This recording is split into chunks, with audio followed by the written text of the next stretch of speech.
Hey, what's up, guys? This is Chung here again. Let's take a look at today's daily challenge problem number 423.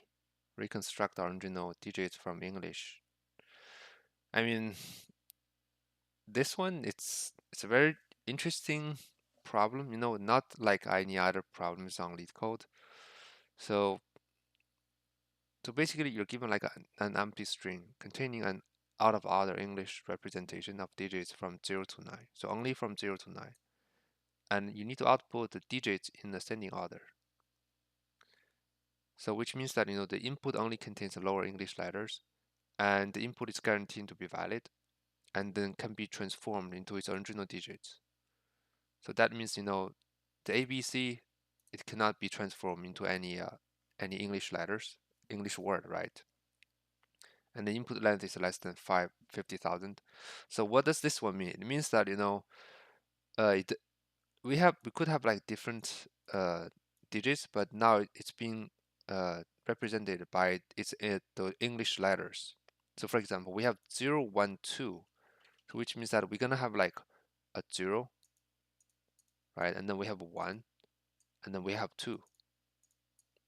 But the order of this kind of all the letters are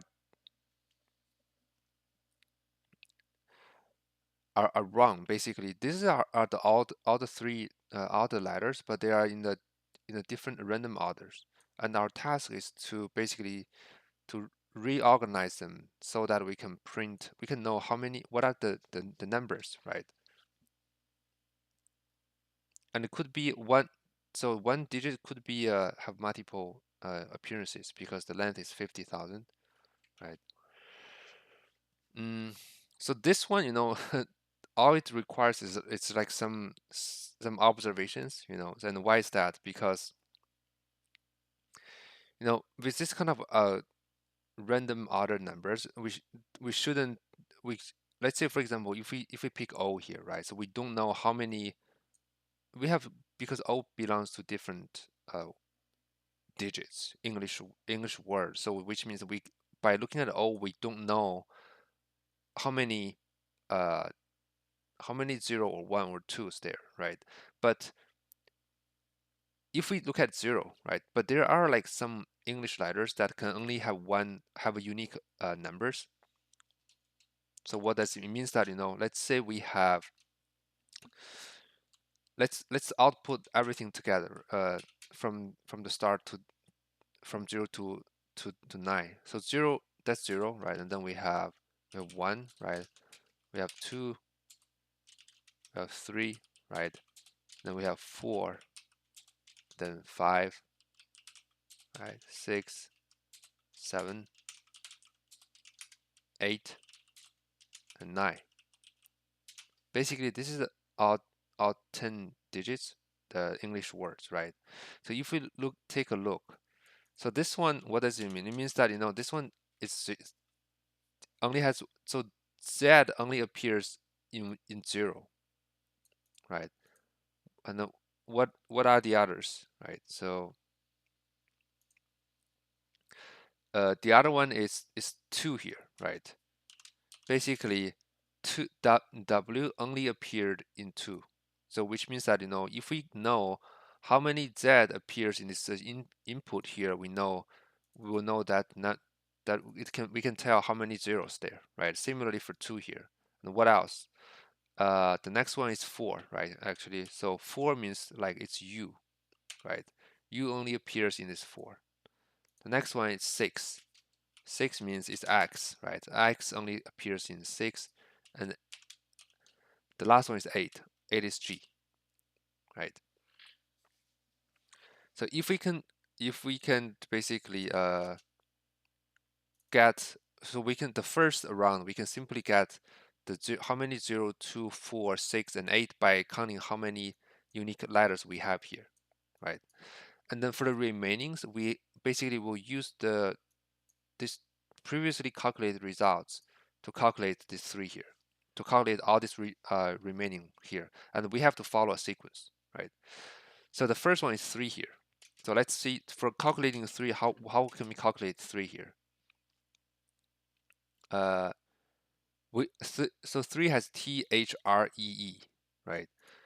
And basically we have to calculate 3 based on this the first round results, right? So basically if we look at it closely, actually we can use H here because H only appears in 8 and 3. Since we have already calculated 8 here, so we can simply do a H minus 8, right? So I'm using the 8 to represent the previously calculated results. Basically, H means that the count of H, right? So that's 3. The next one is 5. So how about 5? So 5 we have I, V, E, and E appears into so many places, and F, right? Since we just calculated, we already calculated F here, right? Then we have F minus 4 because F only appears in this F here, in this 4 here. And then for 7, so for 7, let's see, 7 is V, right? We have V here. So V only appears in 7 and 5 here. So we have V minus 5, right? And then the last one is 9. Oh, sorry, not the last one. This one is 9. So 9 we have uh, N we can't because N also appears in 1 here. Actually, for 9 we can either use E or or I. Either one is fine. So if we use I here, we can have like I minus what? So I appears in 5, right? 5 and then 6, right?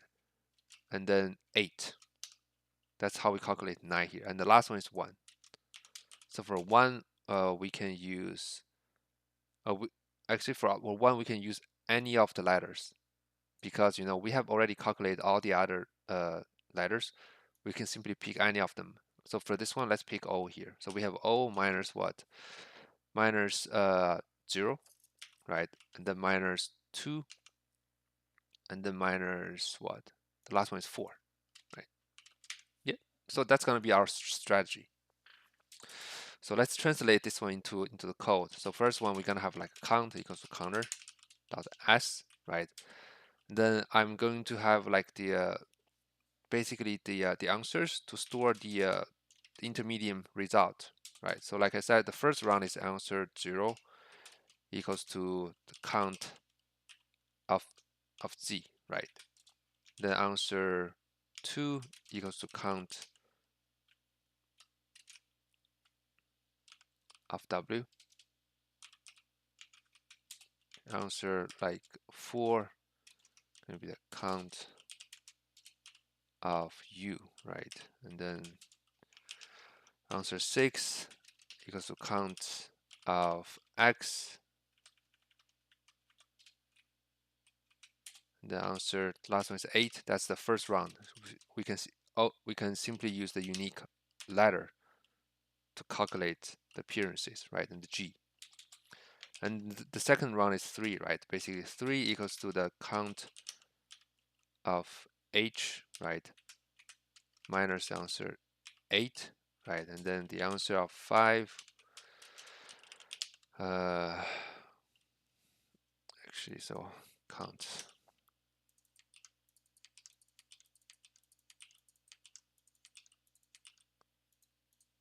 5 f minus answer 4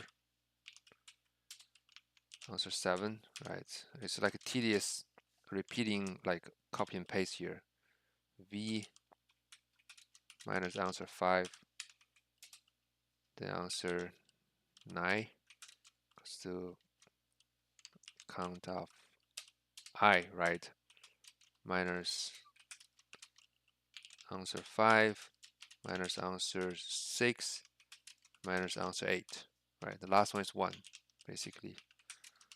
The count of O, right? Minus answer 0, right?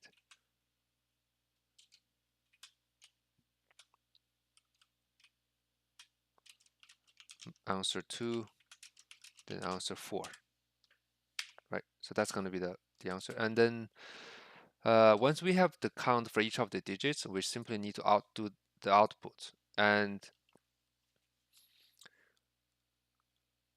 mm, so we have output, right? I mean, we can simply do this, right? So we have equals starting from empty for I in range of 10, right? We're starting from the smallest because it asks us to output in the ascending order, right? So basically output plus this one, right? So we have um, so the letter for this one is going to be the string, the the string version of I, right? And then how many appearances is going to be the value of this one, going to be the answer of I, right? And then we simply return the output in the end. Run the code, accept it. Yeah, there you go, right? So that's it, right? I mean, it's a very different problem. You know, you just need to be able to systematically deduce the count for each of the English for each of the digits.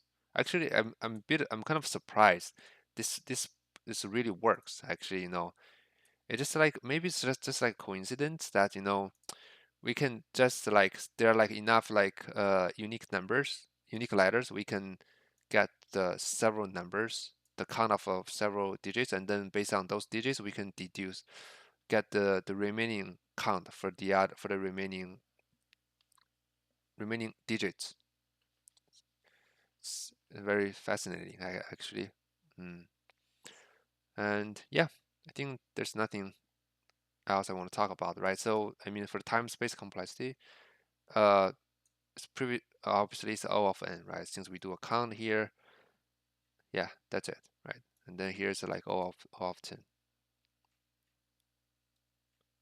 Cool. Yeah, I think I'll just stop here. And thank you for watching this video, guys, and stay tuned. See you guys soon. Bye bye.